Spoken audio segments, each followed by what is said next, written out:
Re-Zero, Arc 9, Chapter 43, True Name. God, Buddha, Odlogna. For as long as I live, I hereby vow to never play with children. Petra, for instance, if someone else were to use the witch factor held by Clind near Sama.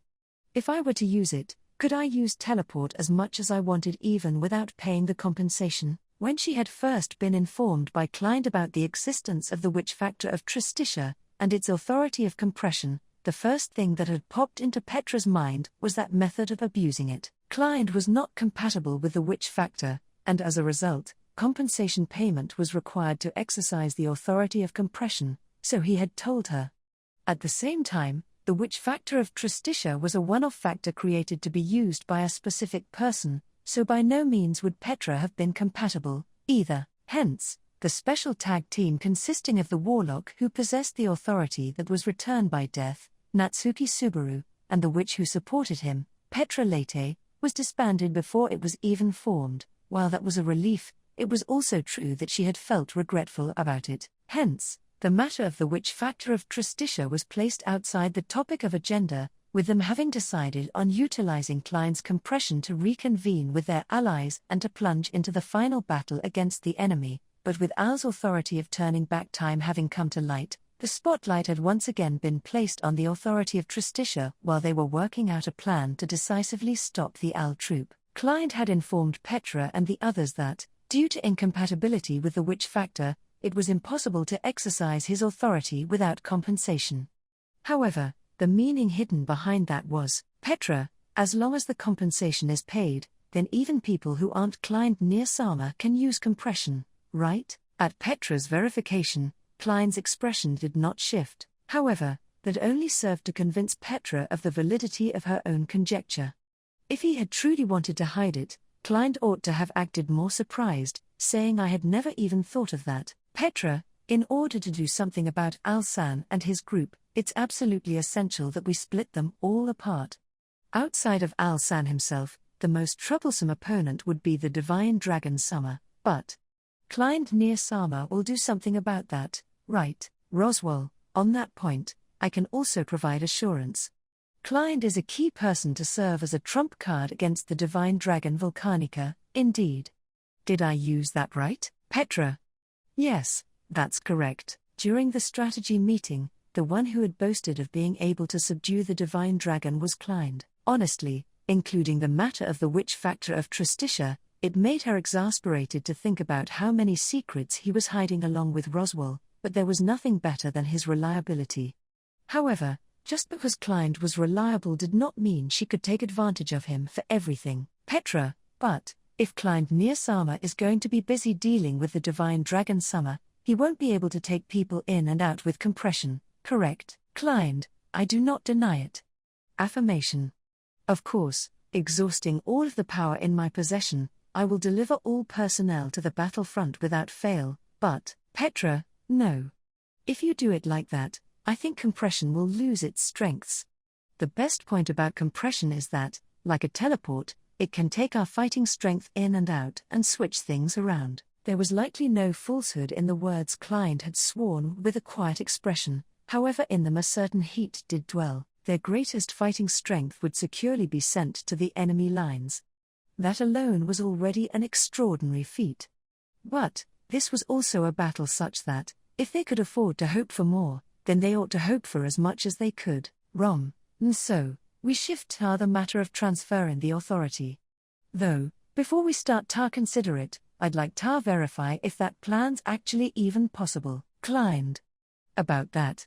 Hesitation. Petra, Clind near Sama, please lay all the ingredients out on the table. Clind. Petra, I think that right now is the time to discuss what cards everyone has in their hand, and the extent to which we might be able to use them.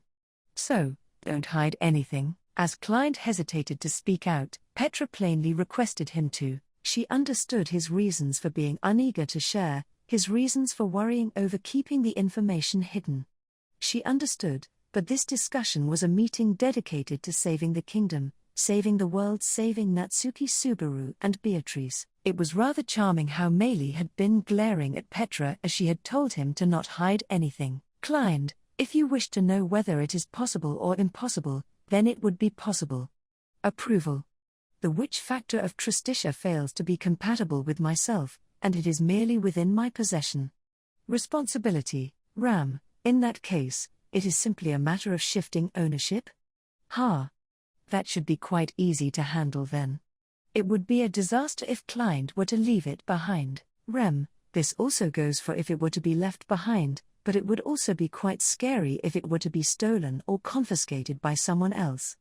In that sense, it's understandable that Klein was the one holding on to it. Unexpectedly, the which factor of Trustitia seemed to have been managed in a precarious state. The notion that it was understandable that Klein had been the one entrusted with its management, with that Petra agreed. Klein, who always handled everything in a brisk and tactful manner, would have made for an ideal custodian. However, Petra, it might be better to give up that duty to someone else this time. Emilia, someone else. But, which factors are really dangerous? It's something I saw before at the sanctuary. They aren't things you can handle safely at all. Petra, there is definitely a risk.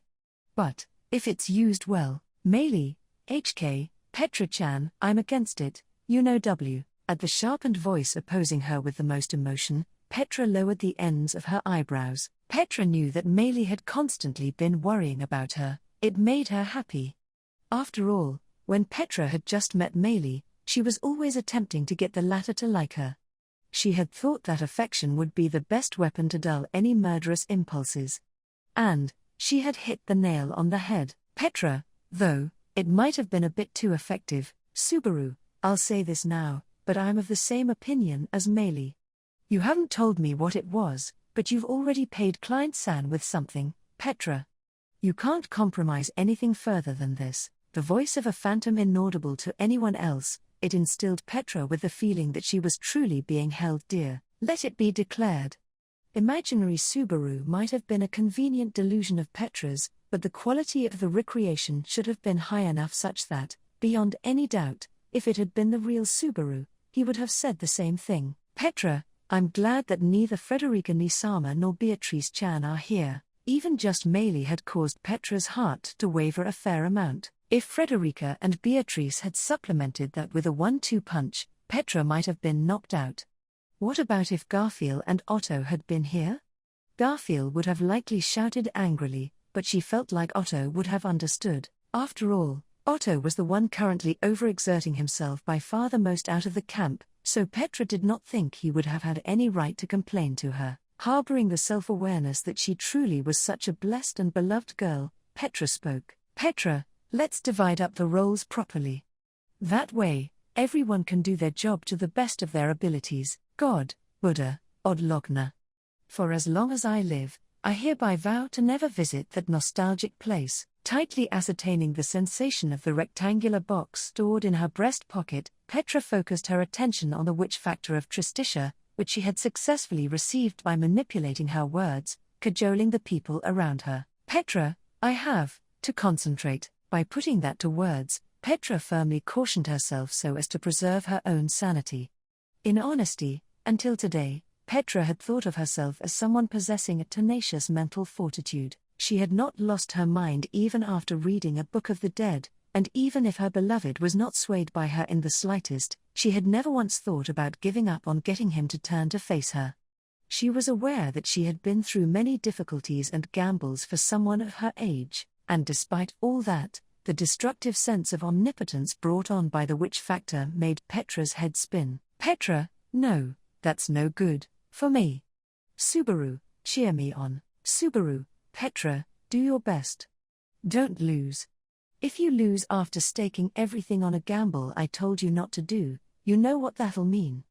I'll end up hating you. Petra, in that case, I definitely won't lose. Cheered on by her beloved within her mind, it felt like a bit of a last resort to revitalize her state of mind, but it did happen to be actually effective, showing how magnificent the power of love could be. A witch factor, just what could such a thing do in the face of love? The struggle against a witch factor was ultimately just a mental problem, so it was only natural that the power of love would serve as a wonder drug. The efficacy of that remedy, which had made it impossible for Petra to remain as a mere village girl, was something she understood better than anybody else. Therefore, Rom, noble tar fire 8.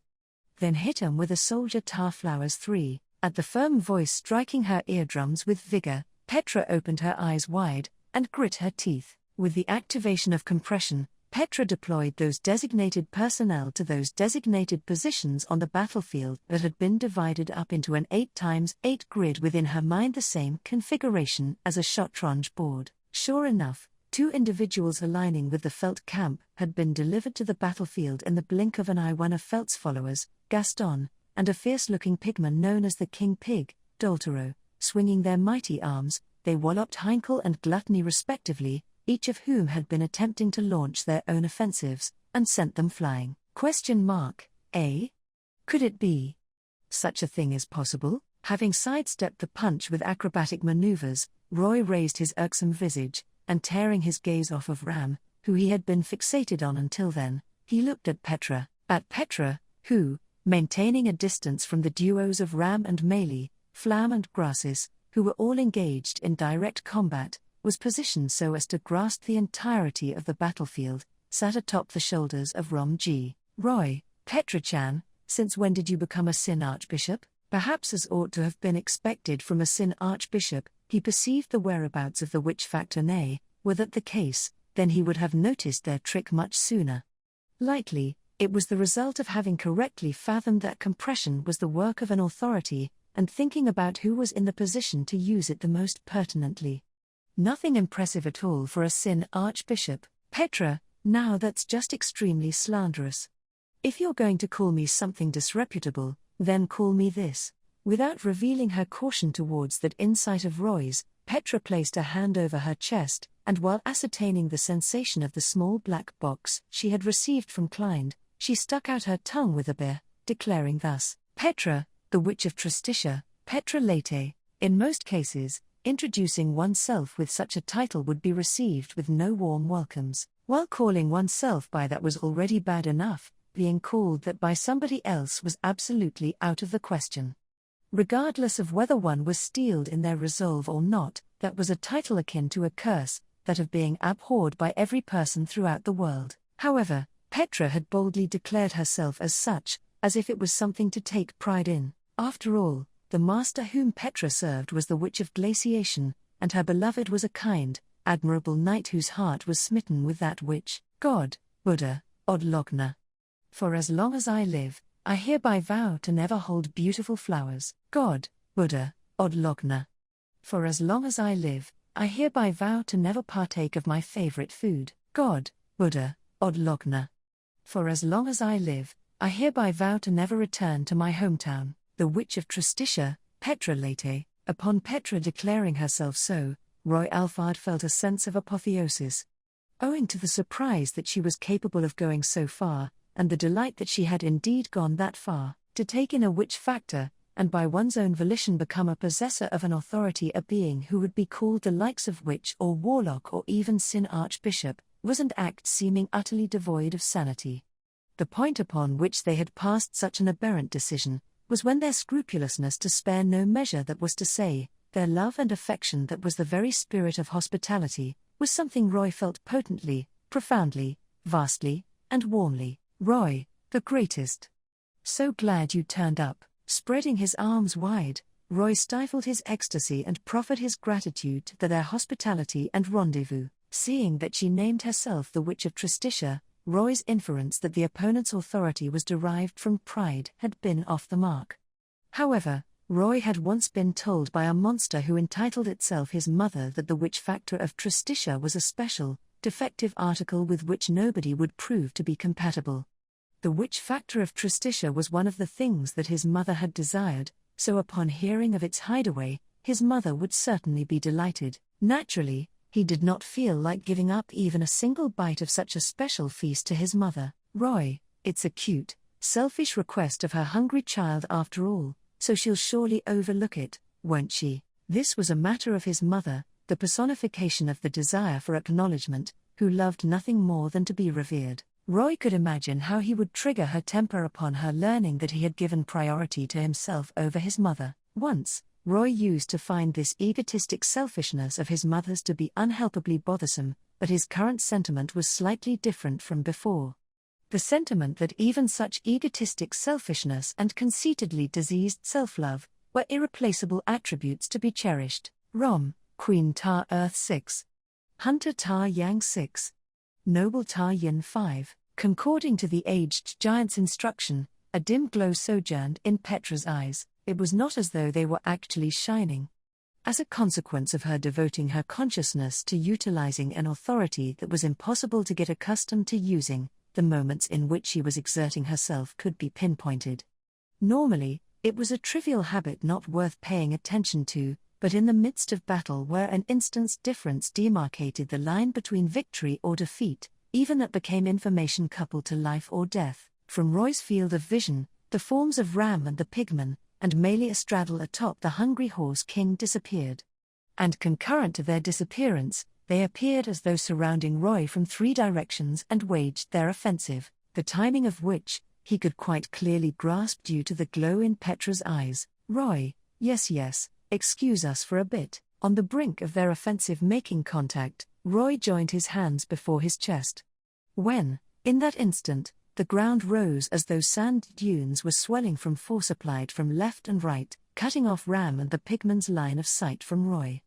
Entrusting the two to that, Roy focused his concentration on the utmost loud and annoying crying voice of an infant, the field of vision from the back of his head that came to him even without needing to turn. Therein were the bone spears of the hungry horse king that Meili was riding on, and alongside that, launched in tandem, the Giltilor's monstrously proficient arm swung. Bending his body a great deal back, Roy accreted dodge after dodge after dodge, then licked his lips. The compactor, Figda, was a hitman who had specialized in burying alive, wielding a strange ability to squash everything from both ends of his field of vision into its middle, and the priestess of 1,000 visages, Ierna, was the proprietor of an expansive heart and outlook, all 360 degrees top to bottom and left to right, never to miss bearing witness to the tears of the lamenting, grieving weak.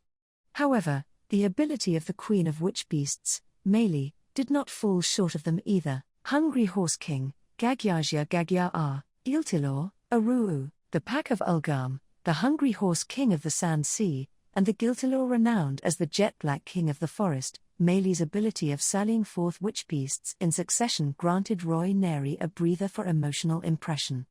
Meili's stratagem of manipulating witch beasts with unbroken horns was something he had been prepared for through his memories, but since he had been deferred from experiencing its true worth at the Pleiades watchtower, it was a great excitement to witness it in all of its glory. Roy, having been born possessing such a divine protection, your life must have been full of ups and downs, hasn't it? The way of life have you walked till now? Teach us, Meili. Meili, teach us what way of life have you walked? That was something Subaru Unison and Emilia Wonichen said to me once before. Roy, really? And then, the bone spears of the Hungry Horse King and the honed claws of the Giltilor, nimbly and agilely evading them. Roy slurped on his drool, while Meili, glaring at him, with her face harboring animosity and repugnance, pulled her eyelid downward and stuck out her tongue. Meili, the same as what you said about love being whatever before re, but in the end, what matters even more than what you say, is who says it. At the truth which left him with no place to grapple, Roy could only muster a tar. With no words to give in retort, in Roy's rear, the pigman smashed through the ground wall barrier, and from overhead Ram dropped, disappearing and appearing yet again. Front, rear, and above, enclosed from 3 dimensions, Roy distorted the space between the length of both of his legs, invoking the magical technique of the Magia Manus Magister, Yadre, who had been submerged in the shadows of history and finally eaten. Spears of flame, ice, and earth were brought forth by magic, and immediately locked on to their targets. Their aims were Meili, the pigman, and Ram, but she was not there. Ram, to lose sight of Ram again and again. Why didn't you just throw those away? That set of eyes, there she was. At a distance close enough for a hug, Ram's slender frame came into sight. God, Buddha, Odlogna. For as long as I live, I hereby vow to never shed a tear in the company of others. God, Buddha, Odlogna. For as long as I live, I hereby vow to never wipe the tears of another. Roy, Witch of Tristitia, the compactor times priestess of 1,000 faces times Magia Manus Meister, surpassing even the combined power of these new suprarational individuals. The trio closed in from all multifarious directions, and knowing the identity of the one who had orchestrated this, Roy's throat roared the name out. What had made his throat quake was not rage. It was delight.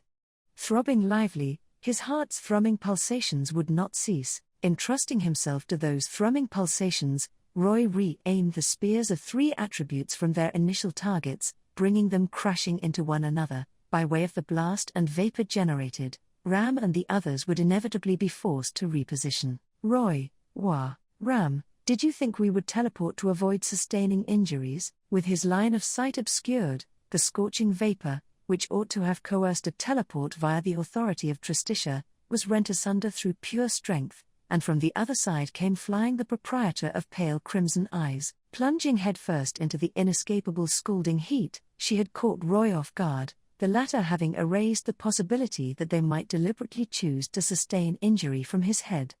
Forthwith, worn was the option for Roy to take the initiative, employing the teleport of the leaper to forcibly reset things to square one.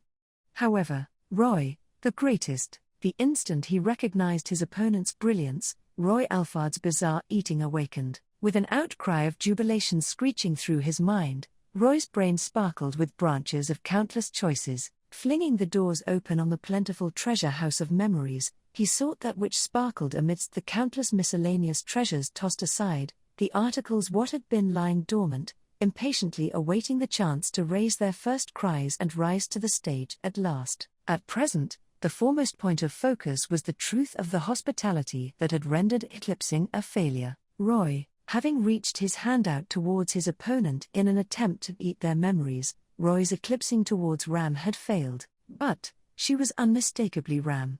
That was evident from the freshly devoured memories. The originator of the memories called her by the name Ram, and those in the environs beyond that also called her Ram. If anything, even her own first-person pronoun was Ram. She was Ram through and through. Regardless, he could not meet the requirements for invoking eclipsing on the name Ram. In that case, the most probable reason behind the failure of eclipsing was Roy. An alteration of the true name required for eclipsing were the provisions to plunder the target from the name registry of souls managed by Odlogna. Hence, the target's name would need to match exactly what Odlogna had recorded it to be. In most cases, it was the vow averred during the naming ritual at the time of one's birth. The moment those prayers arrived, the true name would be recorded in the vast empty mind named Odlogna. Primarily, once the true name was defined, it would not be altered, regardless of however an individual might opt to acknowledge themselves. The alterations which Odlogna did recognize, one of those few exceptions, Roy, Ram Mathers, Ram, HK, piercing through the vapor, as Ram attempted to have her blow connect, Roy forestalled by touching her. The predominant reason for alterations of the true name were those brought about by marriage. In addition, Ram had compelled Meili to refer to her as Madam. Even from just the memories, there laid no room for doubt pertaining to whom Ram harbored affection for. Fostering conviction, Roy invoked eclipsing upon the soul of Ram No, upon Ram Mathers. Her pale crimson eyes dilated wide as he sought to devour her memories, to understand her through and through, not sparing a single portion. Roy, let's blurg. In that instant, Roy split his eyes wide open at the sensation akin to muck being crammed into his open mouth. That was the proof of eclipsing's failure, his entire body quaking with a vehement sense of rejection. Roy's heart, supposed to have graciously received a treat, now tore apart from within, an absurd dubiety governing his mind. Why, how, understanding, marriage, Ram, true name, doting to her younger sister, awful tastes, the Margrave, earnest, ill-natured, superiority, dependable, merely awful tastes, her nature also ill, marriage, passion. Ram, did you peer into Otto's memories? Truly a fool. Roy, Ram, did you really think Ram would use this emergency as a pretext to position herself as Roswell Summer's spouse?